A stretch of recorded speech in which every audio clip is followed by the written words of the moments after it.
What's happening, family? We in here today, man. I just wanted to talk about the origins of Wall Street, the true origins of Wall Street. You know what I'm saying? Because it's a lot of things in this country that it goes uncovered. And the reason that I wanted to talk about the true origins of Wall Street on today that I'm recording it, which is the last day of Black History Month, is because it's important to understand the role that Black Americans played in building this country and how significant it was. Because oftentimes it's looked over, you know what I'm saying, or it's minimized. And it's something that it really can't be minimized when you go into the context and as deep in the history that you can go. You really learn that a lot of the things that go on today, as far as the treatment, it shouldn't be going on today. You see what I'm saying? So we're going to dive a little bit into it. So the history of Wall Street, and we're going to get into the Black American origins of it and how it came to be. So first we gotta discover what is Wall Street, right? So Wall Street is an 8-block long street in the financial district of Lower Manhattan in New York City. Okay? And the term Wall Street has become a metonym for the financial markets of the United States as a whole. So today, Wall Street isn't just that 8-block long street in the financial district of Lower Manhattan. Today, Wall Street applies to the spectrum of the financial markets of the United States, which includes the banking system, which includes the Chicago Exchange, right? Which includes, all of the stock exchanges that you can buy or sell on. Now, this is very significant to me because I'm someone that I make a living in the stock market. You know what I'm saying? So I trade and invest for a living. Outside of spirit work, I invest, and that's basically how I make my living, how I support myself, how I support my family. I go in that market and I take my piece of the pie. You know what I'm saying? So let's get into the slave history of Wall Street. Slavery was introduced to Manhattan in 1626. So why is this important? Because, man, when we talk about New York, people never associate New York with slavery. They always associate in the deep South with slavery. But when we're talking about slavery, we really got to start up there. You know what I'm saying? And we're going to read why. But it was not until December 13th, 1711, that the New York City Common Council made Wall Street the city's first official slave market for the sale and rental of enslaved Africans and Indians. So let's put a date on it. December 13th, 1711 is when we were being sold on Wall Street. You understand what I'm saying? What I'm telling y'all? We were being sold on Wall Street. Think about that. We were being sold on Wall Street. And it started December 13th, 1711. So when people come talking, nah, that didn't happen. Yes, it did. This is the dates. I got the dates. And it was introduced to Manhattan in when? 1626. So slavery in New York is just as old as America. Let's be clear. Wall Street was the marketplace where owners could hire out their slaves by the day or week. So not only could you buy a slave at Wall Street, you could rent slaves out like cars. Like if you pulling up on Toro. You could rent slaves out for a day, for a week, however much you needed to get the work done, you could just rent out a slave. This is deep, family. This right here, this starts going deep. The slave market operated from 1711 to 1762 at the corner of Wall and Pearl Streets. So they even got the streets where it was going down at. It was a wooden structure with a roof and open sides. Although walls may have been added over the years and could hold approximately 50 men, the city directly benefited from the sale of slaves by implementing taxes on every person who was bought and sold there. So New York City directly benefited from the sale of slaves. And they taxed the... Think about that. When someone bought a slave, it was a tax attached to it. You were taxing humans. And people, and it's important that we understand this, because today we getting hit with immigrants built the country. Whoa. Before immigrants came to America, what was already in America for them to build onto? One. And two, what made America so appealing for immigrants at the time to want to migrate here? What happened prior to that? Because that's what built America. Everything else was additions. Everything else was expansions. What built the foundation of America? This is important to understand. So let's get deeper into it. By some estimates, New York received 40% of U.S. cotton revenue through money its financial firms, shipping businesses, and insurance companies earn. New York was getting 40%. New York was getting 40% of the slave revenue from the Deep South. Think about that.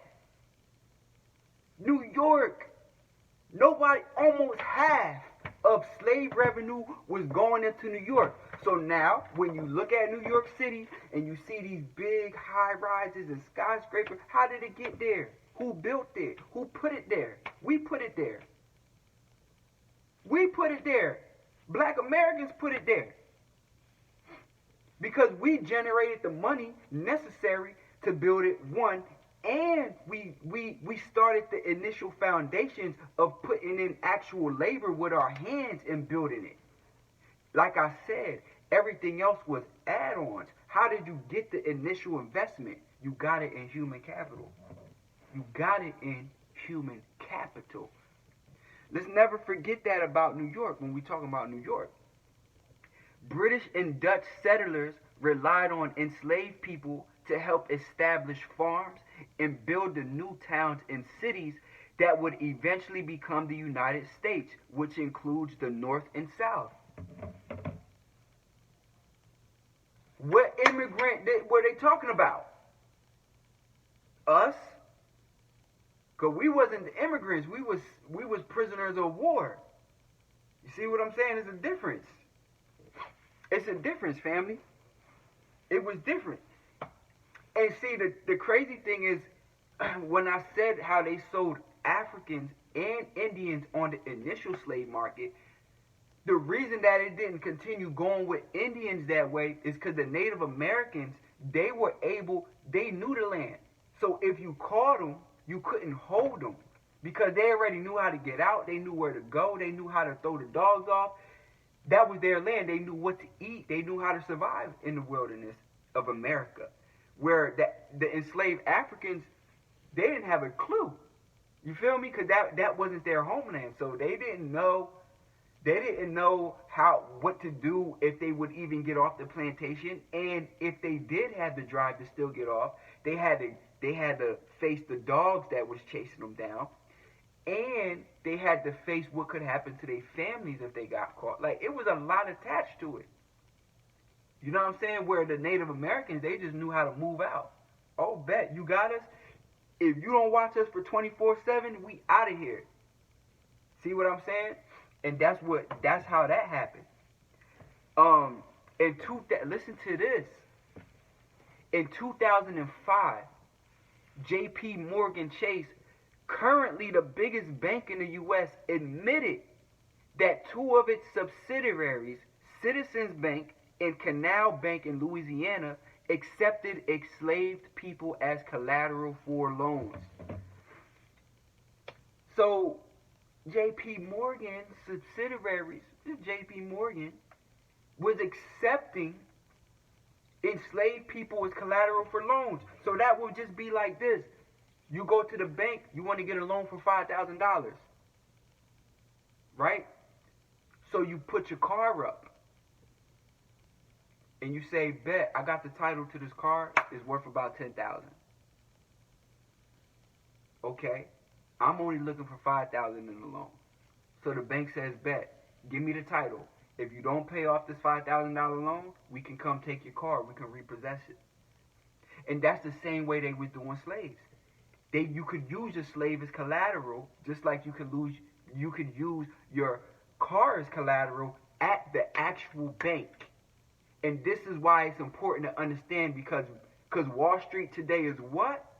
Wall Street represents the financial markets of the world, of America, of the whole America, not just that 8-block street anymore. The whole America. It encompasses America, Wall Street. And the banking system is part of Wall Street. So we got to understand that. If plantation owners defaulted on loan payment, the banks took ownership of these slaves. What? So if you defaulted on your loan, you couldn't pay it back, the bank could just repossess your slaves. Give me them. They mines now. Think about that. Look at how much that us as black Americans were woven into the fabric of America itself. This gets heavier. J.P. Morgan was not alone. The predecessors that made up Citibank, Bank of America, and Wells Fargo are among a list of well-known U.S. financial firms that benefited from the slave trade. And it's crazy because the racism is still in the banking system. If you do a Google right now and you type in Wells Fargo discrimination suits, you're going to find a plethora of news articles about how Wells Fargo discriminates against people. Straight up. It's there. This ain't made up. It's still happening. This is the problem. Because if something was founded on something as heinous as slavery, at what point do you fix it? How does it even get fixed? You built all this wealth. New York City, city of dreams, right? 8 million stories. It was built off of slavery. But they're going to come cover the story and say immigrants built it. When did immigrants build New York? After it was already built? They came and added on to it for infrastructure? Who got it started? Who created the capital? Who created the structures? Who made it appealing for people to even want to come there? See what I'm saying? This is why you got to look into research. You can't just go by what Joe Biden and Kamala done told you. You got to research. They not scholars. You got to research. And then you will know the truth. Now let me continue, because they said immigrants built the country. Now, America's railroads also benefited from money earned through slave businesses. Oh, I thought they said the Asian people built the railroad. I thought they said Asian people built the railroad. Hold up. What's going on with this? Breaker. What's going on with this? America's railroads also benefited from money earned through slave businesses. In the South, trains were built specifically to move agricultural goods farmed by enslaved people, and slaves were also used as labor to build the lines. Oh, you mean that Asian people expanded the railroad system later. That's what you meant to say. But black Americans actually built the railroad system. You see how the context and the etymology matters? Because one have you thinking that we have nothing to do with the railroad system. The other one puts it in the context. And this is significant because when we're talking about the railroad system, we're talking about still today how goods move around America. Because this is how the railroad worked. The railroads hold a plethora of trailers on them. It's not like a truck. A truck got one trailer hooked on it, right? Maybe a truck might have two if they really pulling a load. But most times you see the 16-wheeler, it got one trailer on it. So think about this. The train, it pulls an unlimited damn near amount of trailers on that train, right? So this is how it works.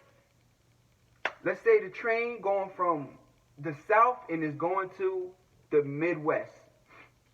And its landing point is in Michigan somewhere, right? So the bulk of the goods got transported and boom, it dropped in that location in Michigan. Now what's the next part? The next part is the trucks come and then you load the trucks up with the goods, and from that point it goes to the specific places around there. It'll go to Detroit, Michigan. It'll go to Flint, Michigan. It'll go to Grand Rapids. Then some of them will take a longer haul. They go into Chicago, right? This is how else did it get there if we didn't put it there? So the way that goods move around America, we created that. And think about this. As this wealth is moving in the railroad system, in the trucking system, guess what's happening? Money is being generated. Money is being generated. Money is being generated. Money is being generated. And who's getting the money? The same people that benefited their families are benefiting now. And your families aren't, as black people. This is important to understand. If you're a white person, if you're of Caucasian descent, you definitely need to listen to this video. You definitely need to be tuned in, because then you can understand the context of conversations like reparations and stuff like that. Because without this info, you won't even understand the context of reparations. Some scholars even argue the use of slavery shaped modern accounting. Historian Caitlin Rosenthal points to enslavers who depreciated or lowered the recorded value of slaves over time as a way to keep track of costs. Wow. Just the same way you can pull a car off the lot and it depreciates over time, it's the same way that they realize that a human being depreciates over time and how much they can generate. So if you bought a slave in 1826 and you sold it in 1832, it could be worth less depending on the sex, depending on the age, depending on the gender. The slave could be worth less or the slave could be worth more. It just depended. So this shaped modern day accounting, which is also what? Wall Street. Because today Wall Street is what? All the financial markets of America. All the financial markets. And accounting is a very big part of that. In the century and a half since slavery was abolished in the U.S., laws that prevented former slaves and their descendants from full engagement in the U.S. economy have shaped the country. A century and a half is 150 years. So 150 years after slavery ended, they passed economic laws to keep black people out of participating fully in the economy. So after they built this wonderful country and they built the wealth in this country, they wasn't allowed to even participate in it. This is where the reparations conversation comes into place. And this is why the conversation about reparations is so significant. You can't discount the conversation of reparations. It's a context behind it. They put laws in order that affected us today. So when you say, well, you weren't a slave, but in 150 years after slavery ended, they still passing laws connected to slavery things. So yeah, I'm owed reparations for that. Because my people wasn't allowed to participate in any of the wealth building laws that came into America. They weren't allowed to participate in the economy the same way. We built black Wall Streets, they burned them down. We built black business districts, they burned them down. So understand that that didn't happen in slavery. That happened after slavery. So it was a continuation of. Following the country's civil war, efforts to pay reparations to the newly freed slaves were squashed. So after the Civil War, they said, well, we ain't going to pay them. Now, other groups of people in America got reparations that didn't even go through slavery, that didn't even build this country for free. So let's talk about it. President Andrew Johnson, who took over after Abraham Lincoln's assassination, did not want to alienate white Southerners during the period of Reconstruction. So the reason they didn't cut the reparations, because they didn't want to offend the white Southerners that were owning the slaves. Picture that. Picture that. A series of laws that economically and politically disenfranchised formerly enslaved people led to many of today's inequalities, according to historians. That's why they owe. That's why they owe. The laws that you passed then led to the inequality today. There's no way around it. There's no way around it. Now, if slavery would have just happened and there wasn't no laws that got passed off the strength of that, and then everything just went equal and we was able to do everything white people could do uninhibited, then there can be an argument of, well, you didn't go through slavery, they don't owe you.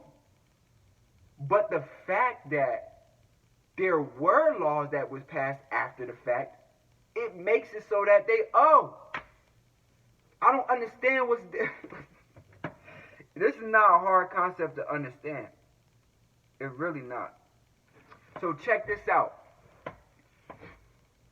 In 1711, there were hundreds of slaves at work in New York, learning trades, farming crops, working in homes and on the docks, and building the foundation of what would eventually become a great American city. Didn't I tell y'all black people built New York?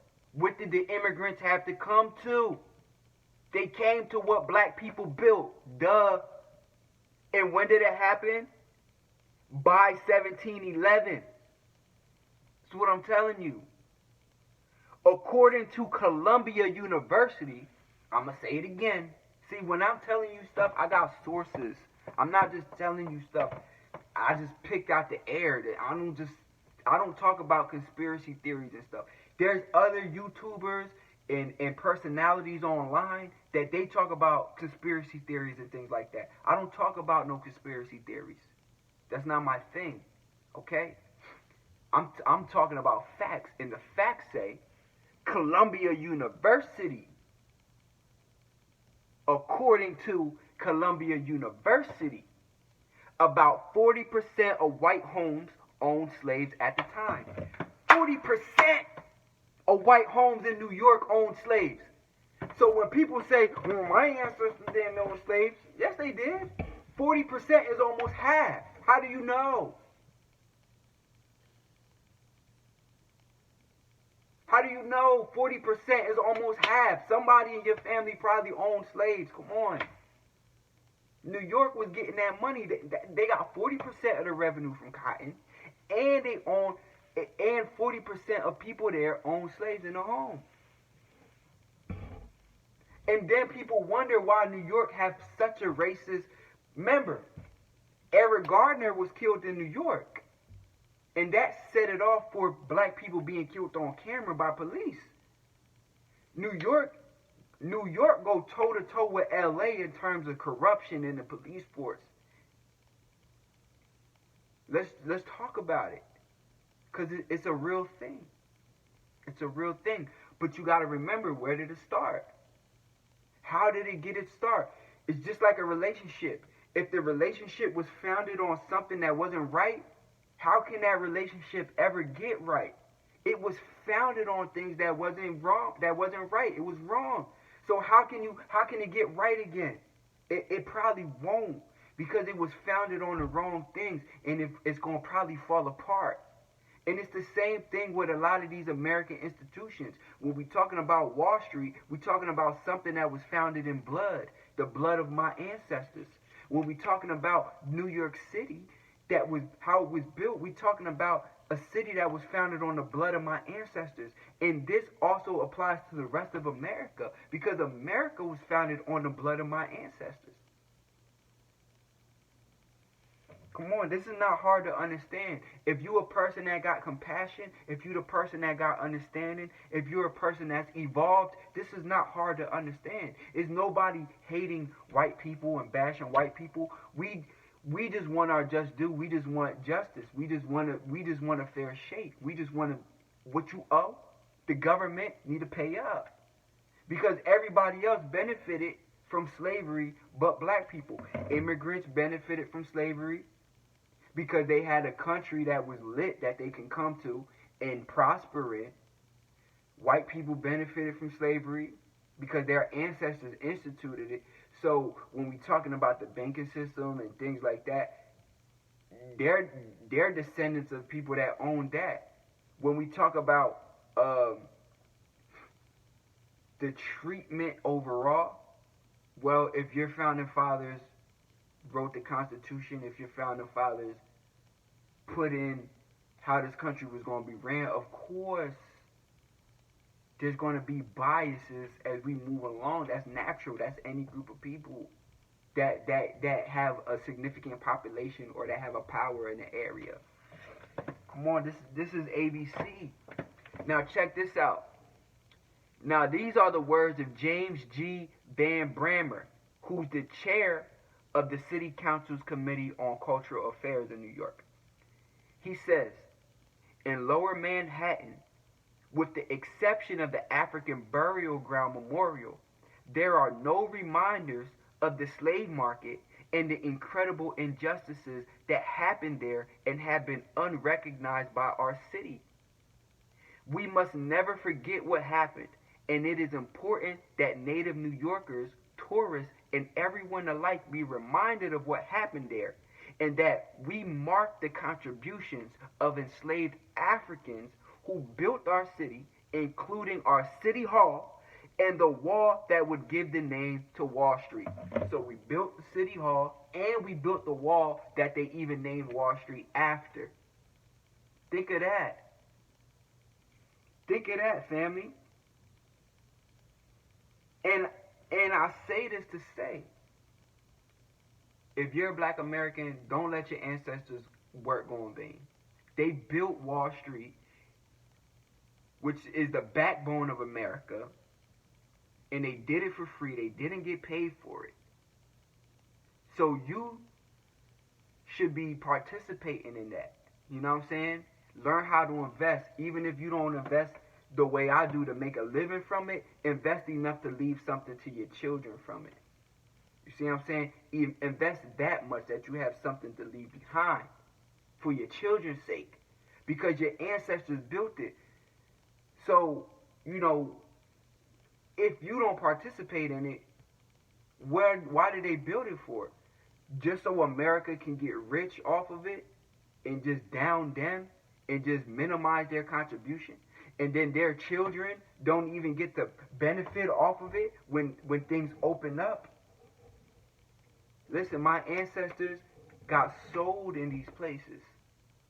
So because of that, it's imperative that I got involved. Because of that, it's imperative that I took my piece of the American pie. Because I deserve it. My ancestors built it for me. You dig? That's who they built it for. That's who they really built it for. They built it for us so that we can take advantage of it and move ourselves forward as a whole. But if you don't take advantage of it, well, they built you an institution that now you have access to. So now if you don't take advantage of it, who that fall on you from this point.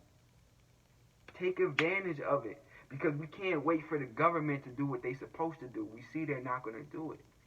We see they're not going to do it. They won't even say reparation. They won't even say. So we got to do it. We got to be the ones to take the power in our own hand. We got to be the ones to buy it. You kept us out of the Homestead Act? Bet. Now we're going to buy up all the real estate. Oh, we built Wall Street for free and we got sold on Wall Street? And you kept us out of it? Bet. Now we're going to run Wall Street. Now we're going to be the ones to invest and get all the money. We're going to be the ones to do that. Because our ancestors built it for us and left it there for us. So their name isn't going to go in vain. Their work isn't going to go in vain. Their work is going to be uplifted. They're going to be honored. Ain't no way around that. So that's just what I want to leave y'all with, family. I'm King Brujo. Stay tuned to my channel, like and subscribe. You know what I'm saying? Share the video. Get the knowledge out to people, man. Because people need it. They starving for the information. They need that. You dig? I love y'all. 100.